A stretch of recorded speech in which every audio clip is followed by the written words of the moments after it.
Now, question number 7th and 8th. These are the question based on the midpoint theorem जो class 9th में हम लोगों ने किया था. बट यहाँ पर बाय यूजिंग बीपीटी हम लोगों को इस क्वेश्चन को प्रूफ करना है और ये इजी भी होगा. अगर अप्लाई कर देंगे तो ये 9th वाले प्रूफ से इजी होगा. तो जस्ट चेक करें क्या दिया है.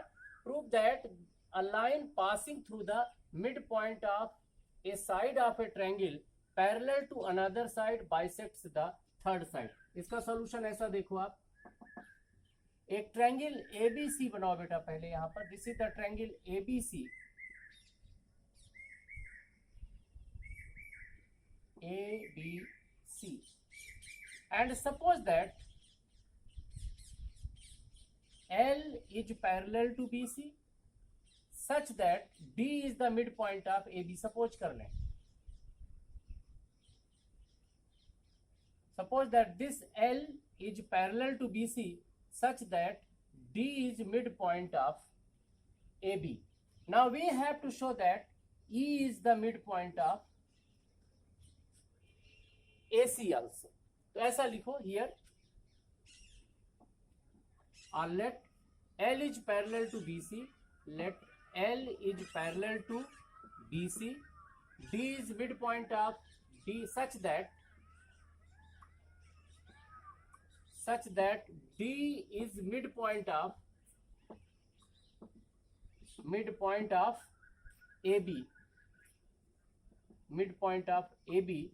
Now we have to show that to prove, or we have to show that E is the midpoint of AC, or to prove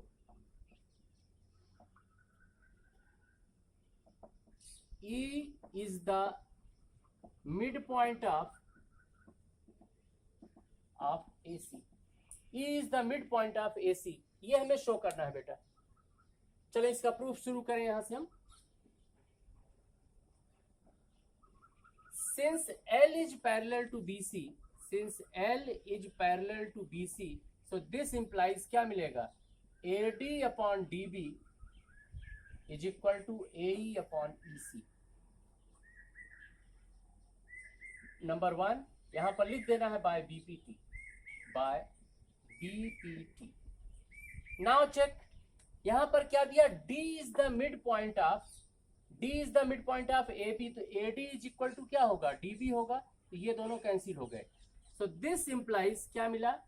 1 is equal to AE upon EC. इसका मतलब this implies AE is equal to EC. And if AE is equal to EC means this implies E is midpoint of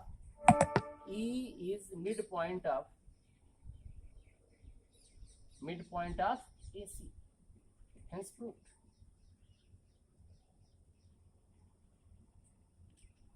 clear.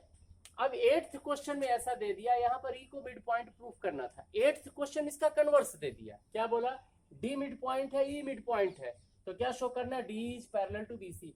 Line joining the midpoints of any two sides of a triangle is parallel to the third side. तो इसका solution देखें बेटे. यहां पर कुछ ऐसा हो गया. This is the ABC triangle है. Same as it is ABC. And suppose that D is midpoint of AB and E is midpoint of AC. Now it is then we have to show that एक line है जो D से पास हो रही है. Then this line L is parallel to BC. It means what? We have to show that D is parallel to BC. Is it okay? तो इस पर हम देखें. अगर हम ये प्रूफ कर दें बेटा कि AD upon DB is equal to AE upon EC आ जाए तो D पैरेलल टू BC मिल जाएगा by converse of BPT. And जब D पैरेलल टू BC होगा तो L is parallel to BC. लिखे.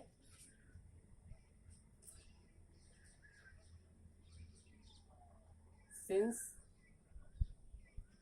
D is midpoint of AB, so this implies AD is equal to DB. AD is equal to DB. AD is equal to DB. And this implies AD upon DB is equal to 1. इसको number 1 बोलते हैं. Now next, E is midpoint of, now E is midpoint of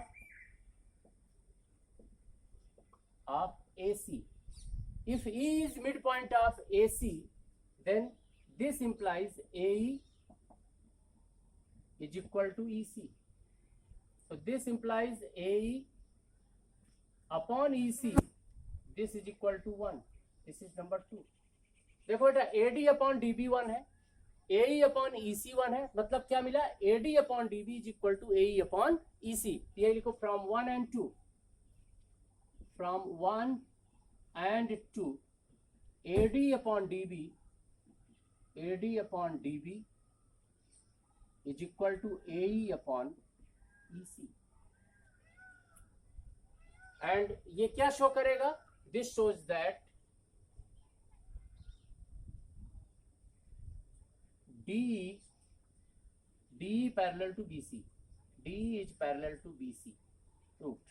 That is L is parallel to BC. यहाँ पर लिख दीजिए by converse of BPT. Hence proved. इसको इस हिसाब से देखना है. तो बेटा अगर BPT यूज करेंगे तो जो मिड पॉइंट थ्योरम था ना उसका प्रूफ इजी हो जाएगा. So this is the solution of question number 7 and question number 8. Enjoy the solution.